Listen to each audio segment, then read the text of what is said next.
Hey everybody, it's Galmadex and welcome to my final Arena Direct of the Dragonstorm Play Booster Arena Direct. This is a competitive Tarkir Dragonstorm sealed event where you cross your fingers and pray to open a great sealed pool, because if you do and you play well, you could be leaving with some booster boxes of Tarkir Dragonstorm. This is our fourth and final run. It's all I've got time to record this time around, and all my sanity can handle this time around. Our records so far have been a 2-win, a 4-win, and a 3-win run, and because there's only 2 losses of breathing room, that means a pretty positive win rate so far. The worst we've done is a 50-50 record, and every other time we've won more games than we've lost, but that is not enough to keep a decent amount of gems in your collection. We've been spewing gems a little bit, and it's certainly not enough to leave with the booster box. So crossing my fingers here, hoping for a really banger sealed pool to top things off with this Arena Direct this time around, but we'll see how it wraps up for us as we bust open these packs and see what we get to play with for this final run. Alright, that is a very rare heavy sealed pool, and most of them align into Mardu, Voice of Victory, Onofenza, Zurgo, Inevitable Defeat, Corey Steelcutter, and Smile at Death. Now, Smile at Death might not make the cut, even if we're Mardu. You need a very, very high amount of creatures with power 2 or less in your deck to make this card good, and even then it's a little slow. But sealed tends to be slower than draft, so I expect it actually to be okay in sealed if we have enough power 2 or less creatures. But in draft, it's actually just not even good if you are a great Boros aggro deck, but probably playable here. I mean, 3 of our rares are power 2 or less creatures. So it'll probably fit in here. If we have a really good mana base, we've kind of failed on that front the past 3 events, but if we have a really good mana base this time, it'd have to be exceptionally good if we're trying to be aggro, but it's possible we splash black and blue and get Rediscover the Way in here as well. But if we had to pick one of the two with both Zurgo and Inevitable Defeat out of black, we're probably splashing black. So let's see what we got. Any Mardu devotees? No. So no Mardu devotees for Mardu fixing. That's a bummer, but what we do have is great removal between a Static Snare and a Stormplane Detainment there. So that's decent removal in the white and some decent creatures throughout the curve. The Dawnbreakers being nice and flexible. 3 copies of that is awesome for 3 more 2-drops or 5-drops on the mana curve. I enjoy that. Not a lot of power 2 or less creatures here out of white alone. Just 1 more, the Sun Pearl Kieran, alongside the Voice of Victory and Onofenza. But we'll see what happens with our secondary color being black or red to be Mardu. I'm still going to take a peek at our blue, our blue and our green, and make sure that they're not significantly better than our Mardu, which I think is unlikely, but blue is deep. There's a lot of cards here, and we have double Appraiser. Wingblade Disciple is really good when you're flurrying. Dispelling Exhale and Spectral Denial play really well in this set, and if we have Dragonstorm Globes and Boulderborn Dragons, this could be decent as well, so maybe some kind of Jeskai build with all this good blue could be reasonable as well, so that's interesting. I'm actually going to take a peek at the colorless and multicolored now. I wasn't going to do that this time because of how good our Mardu is, but it's always important. Okay, we have a single Dragonstorm Globe and none of the Boulderborn Dragons, so Dragonstorm Forecaster is kind of irrelevant. There are no Tri-lands in the whole sealed pool. What we have for fixing is 1 Globe, 1 Dragonbrood's Relic out of green, and some duels. And green has no other fixing. Okay, so the fixing is not that good. I highly doubt we're playing an aggro deck and dipping into a 4th color here. And we have even a Mardu uncommon Bone Cairn Butcher towards Mardu, so we're highly, highly likely to be Mardu here. And we have decent lands for it. 2 on-color duels, Scoured Barrens and Windscarred Crag, so that's nice. But if we went Jeskai instead of Mardu, we would get other valuable cards. We would get a Glacial Dragon Hunt and Rediscover the Way for some goodies there, and just as much fixing, red-white duel and a red-blue duel. So 2 dual lands there for Jeskai. Okay, so that was a peek at the colorless and multicolored. We've looked at the blue already. Black looks like a better color to splash in, because we have 2 Caustic Exhales for removal, which we're fine with casting later. But the creatures are not that good in black. So really, really hoping red is a very solid color. And we can go Boros Splash Black. Please, please, please, please. Good red, good red. Good enough. This is a low creature count, but I think they're good enough because that Steel Cutter early is excellent. The Dragonfire for cheap removal, triple rebuke later. Yeah, kind of have to do it. Okay, these Neskars are awful. Rejuvenator's not very good. There's kind of no reason to play the green at all. There's one pretty decent uncommon, one removal spell, and then like good filler. All right, well, the rares kind of dictated the sealed pool pretty instantaneously. We can take another look at the multicolored, but these are not huge reasons to be teamers, not a huge reason to be obs on.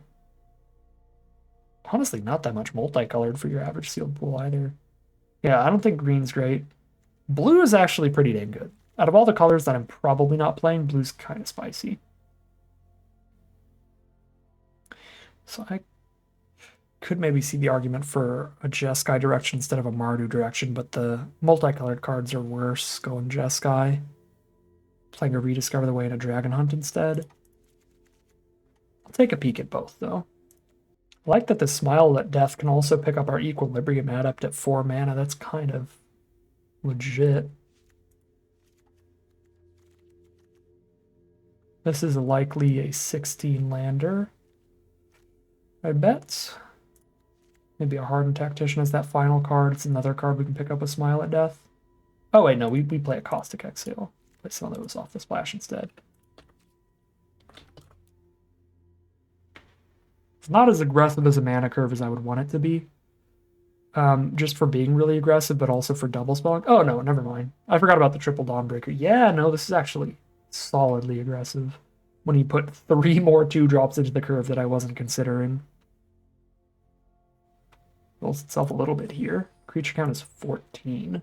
Steel Cutter's kind of a 15th creature, but that's still a little low. I don't think I have room to cut any creatures here and still be aggressive. We get to have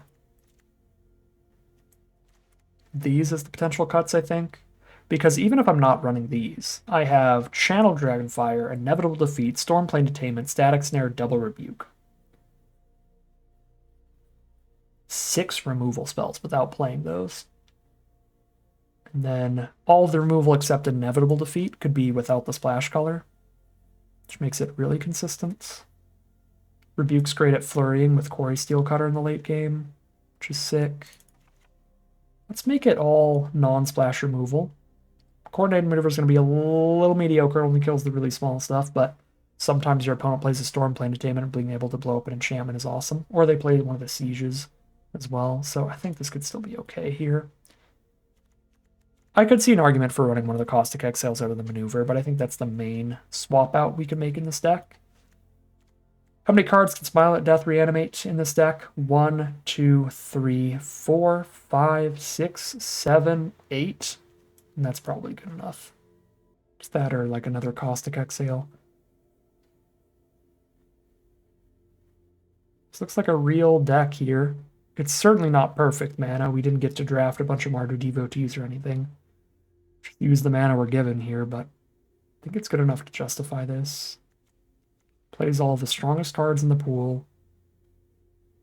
Except like a Rediscover the Way. Yeah, I'm into it. I'm going to save that. And then I'm going to look at Jeskai. So instead of these 3, we splash in a Rediscover the Way, Glacial Dragon Hunt. We have just as much fixing. We play Swiftwater Cliffs instead of Scoured Barrens. And we get to play some Sibsig Appraisers and a Wingblade Disciple. Spelling Exhale. Focus the Mind, Spectral Denial. We might actually go blue-white, splash red. That's worse for Quarry Steel Cutter, but then I get to play some blue cards over these. I kind of like everything in red outside of Devoted Duelist. I don't love how the Jeskai build actually looks like it's going to shape up here. The counterspells are a little awkward the more aggressive you are. The curve gets worse because we're playing a bunch of 3s instead of these 2s. And both of these builds are strong. that's for sure, but I'm gonna Mardu it out with some Zergo value here. Yep. I'm gonna go for the full Mardu build. We'll lock in with that original deck list and just hop right into the gameplay this time around. Here we are, sadly on the draw for game one, but we have Devotee into Onofenza into either one of two different 4-drops to choose from, so the curve out is good. There's a Steel Cutter as well. That is super sweet. So if we draw another 2-drop, then turn 4 we play Steel Cutter and Flurry.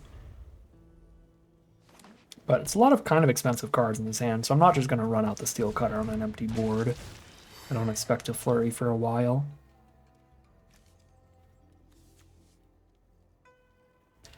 Attacking with Devotee, and then we can just get the Appraiser off the board and get a 2/2 at the same time here.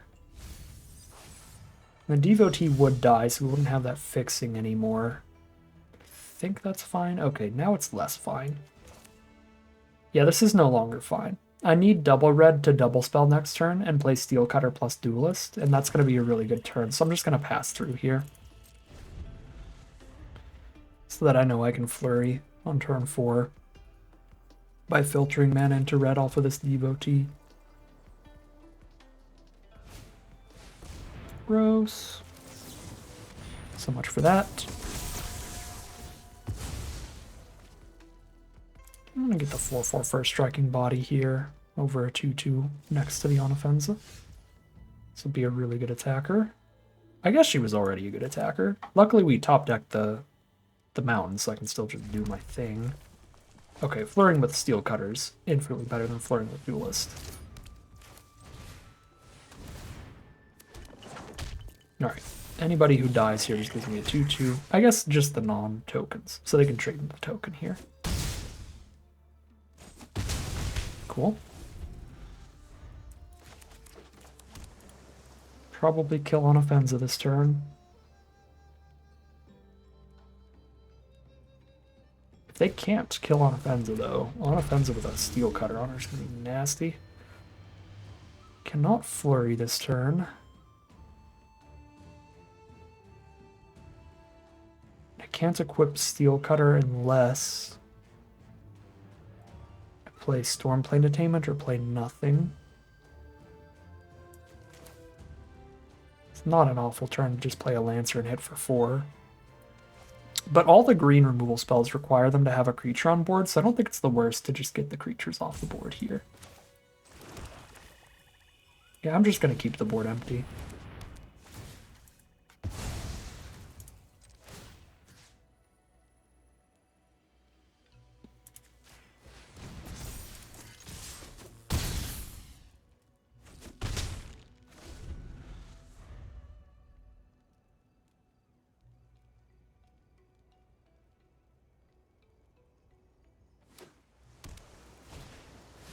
Gold Keeper.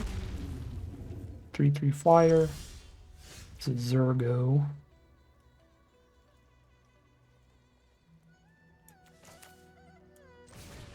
They don't have the counter spell here. Paste the Zergo in. Pretty filthy. Some kind of combat trick on blocks, potentially.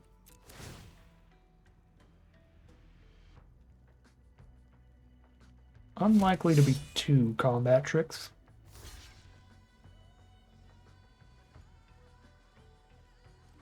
With only 2 mana up. Yeah, it's the resolve combat trick, sure. So Onofenza dies, but everybody else gets in there at 3. They're at 3, and I can ping them with Duelist off of any flurries we manage to do. Zergo's spitting out 2 more attackers next turn. See if Adept can find a 2-drop to flurry with. That would be incredible here. Nope, not quite. They're still dead on board. So let's attack all.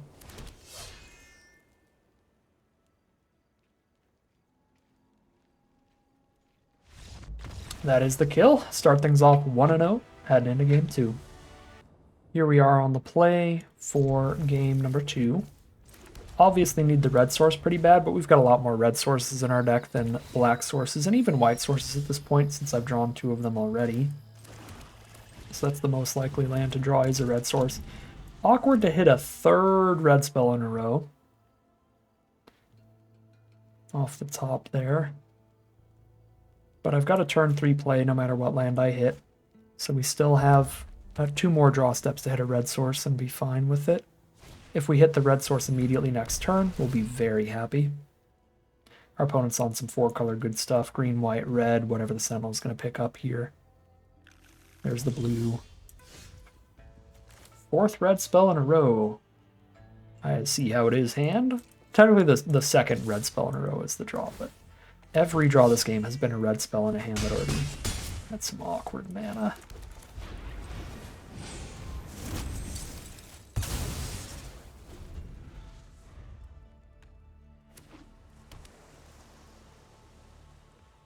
Alright, I still have 1 more draw step before we're really punished for this mana situation.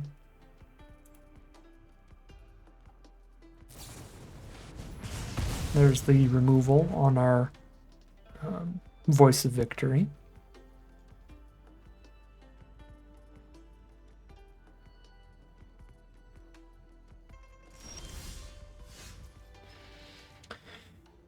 Not the worst draw imaginable, but it's not a land, which is not good.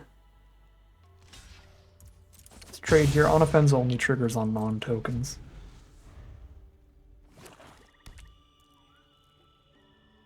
Full 5-color from our opponent, while we can't even find our red.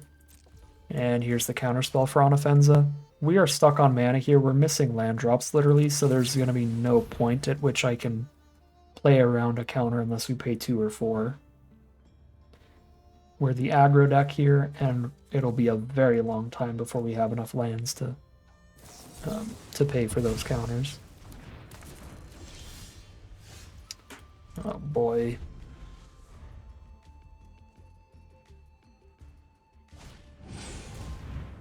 Just the ramp from our opponent with Bloomvine Regent, great rare. Cultivate with Forest. There's a red source. It's the 1 tapped red source in the whole deck. So we have to wait another turn. And now our opponent can just cast all their biggest, scariest bombs in their 5-color, all-fixing sealed pool.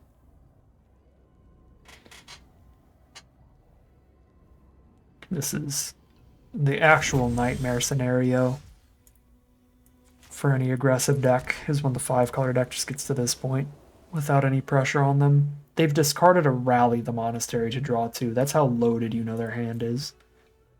That's the weakest card in it. Butcher's the card I care about the least in this hand.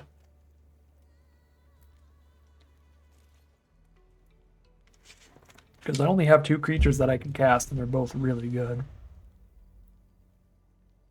So, somebody's got to die to the removal. Yep, Molten Exhale, Focus the Mind, draw 3, discard 1. Discard another removal spell. Is this just another, like, 50 removal spell sealed pool? Right, Equilibrium Adept's great when they're tapped out of blue.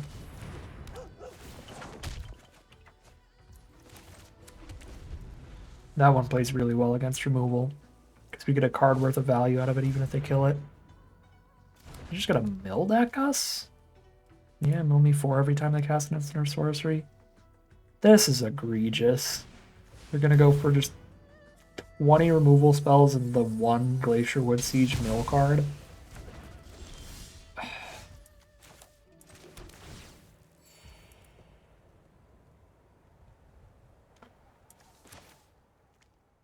I can inevitable defeat the Glacier Wood Siege if it's going to be a problem. That would be a brutal loss. Be an aggro deck and lose to mill. Just reverse world stuff.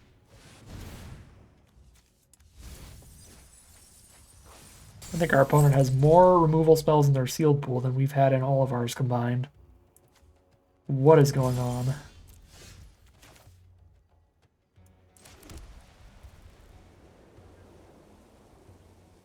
I have multiple creature removal spells in my hand. I'm just gonna kill the siege.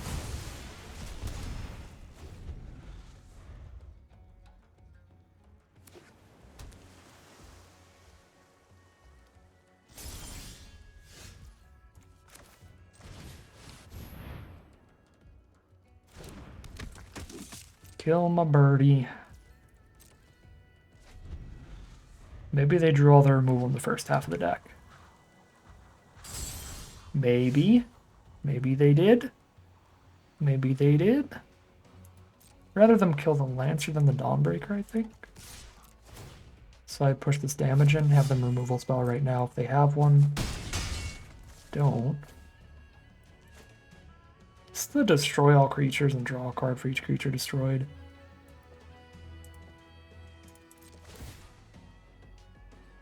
I think I have to pass. My board's already impressive enough they have to board wipe. Oh, Jesus Christ. It is. Well, that's why you don't play the dragon there. They have 12 cards left to kill me with. Smile at Death is an excellent draw. Oh boy, okay. We actually have a shot here.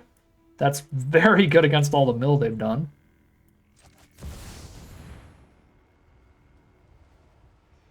Oh my god. They're just drawing to another counter. I can't do anything. Oh! No? Well, we know they have a counter. They have an instant. They have an instant they can cast when there's no permanents on the board, which means they have a counter or they have a draw spell. And they can't focus mine because they haven't cast anything, so they probably have a counter here, so I don't think I make it 2-2, because they'll just counter the Dawnbreaker. Please don't blow up my enchantment. Please. What?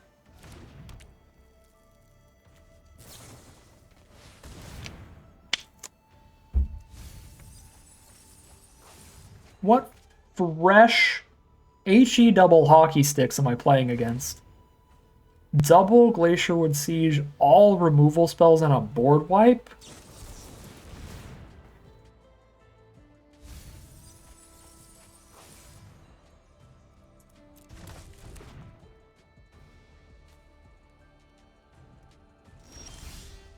I mean, congratulations to opponent. They won the lottery on that. That is the spiciest deck you can trophy an Arena Direct with, but probably gonna trophy. You gotta be kidding me. They like brought a constructed deck.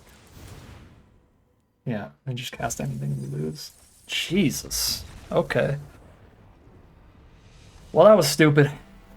1-1 it is, heading into game 3. Our draws have not been kind to us for this entire direct. I'm just going to take the mulligan there. It's kind of forced. Ditch the 5-drop here and hope for the plains. I think I'm going to 5 cards in hand.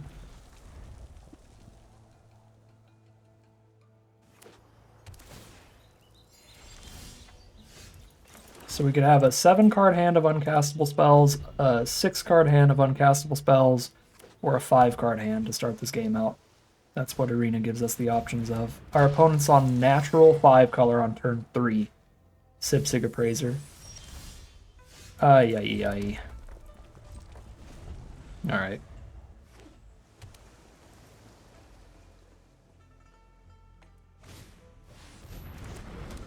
Natural 5-color plus Dragonstorm Globe ramp. Wayfarer to guarantee they hit their next land drop 2. Play whatever big bomb they open in the sealed pool. I should have mulliganed again and just kept a 5-card hand, whatever it ends up being.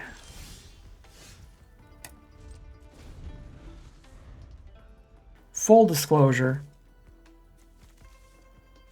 I played it off a little. When I played it off a lot. I thought this was a plains.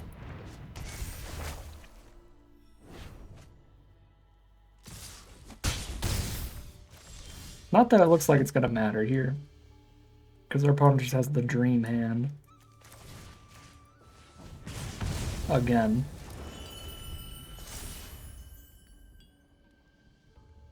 Every single rare in their whole sealed pool.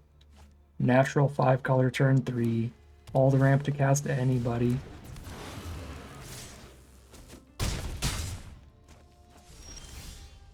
Alright. That's indicative of the way the set plays in sealed for me today. 1 and 2 it is for the final record. That is still a positive win rate on the day. A positive win rate on the Arena Directs. We got a total of 2 plus 3 plus 4 plus 1. So 1, 2, 3, 4, 5, 6, 7, 8, 9, 10 wins and 8 losses because we've played 4 times. So 10 wins and 8 losses. We've won more games than we've lost. But we sure threw all our gems in the wood chipper anyways, because that is the prize out for these competitive events. Some brutal, brutal games on these, honestly. I mean, terrible mulligans quite often. The closest we ever got, or as far as I remember, one of the closest runs we've ever got, our opponent cast 2 copies of the exact same 3-mana bomb rare on us to kick us out of the event. Our first loss today, our opponent had a deck that only worked because they had 2 copies of the same mill rare. Just insane how these games have played out here. It's been rough stuff. Because I think every deck that we've built has been really solid and capable of making it a decent distance. So, I mean, 10 and 8 is still a good record. It's just it feels miserable because you lose so many gems on it. So, I don't know. 10 and 8 on the event this time around. A lot of good games and good plays and stuff. Managed to get us more wins than losses. Even really with what feels like the world against us on some of these games here. Yeah, I think this deck looks excellent. The draws were just pretty bad, and our opponent's draws were excellent the last 2 games. There's not a ton you can do about that. We even had the main deck enchantment removal against that double siege deck. That's bonus levels of tilting. We had multiple main deck enchantment removal. We only drew the 1. Alright. Keep your play booster box. I won a collector booster box of the set on our second run. So I think all in all, I'm probably still in the money because the collector booster boxes are selling for over $300. So we started with 20,000 gems. We're down to 7,000 now. So 13,000 gems was lost today. That's about 50... about $65, $70 worth of gems. So we're down $70 today, but we spent $50 on the collector booster version of the Arena Direct. And off of the $50 that time, we got a collector booster box. So $120 for a $300 collector booster box. That is still in the money on these events. So it was a pretty frustrating day of Magic for me, even with a pretty positive win rate. But all in all, still a very good win rate out of both of the Arena Directs combined, and we're still in the money for Tarkir Dragonstorm as a competitive sealed format. So yeah, I guess can't feel too awful about that. But that is going to end today's video. As always, I'd like to thank my patrons and YouTube members for their support, as well as you for watching the video. If you enjoyed it and are interested in seeing some more, you can always like, comment, and subscribe to tell the YouTube audience any more in recommended feed. If you'd like to catch me live, you can check out the Twitch channel in the link in the description below. If you'd like to support the channel directly, you can check out the Patreon link in the description below. But other than that, as always, thank you very much for watching, and I'll see you again soon for some more Magic Arena.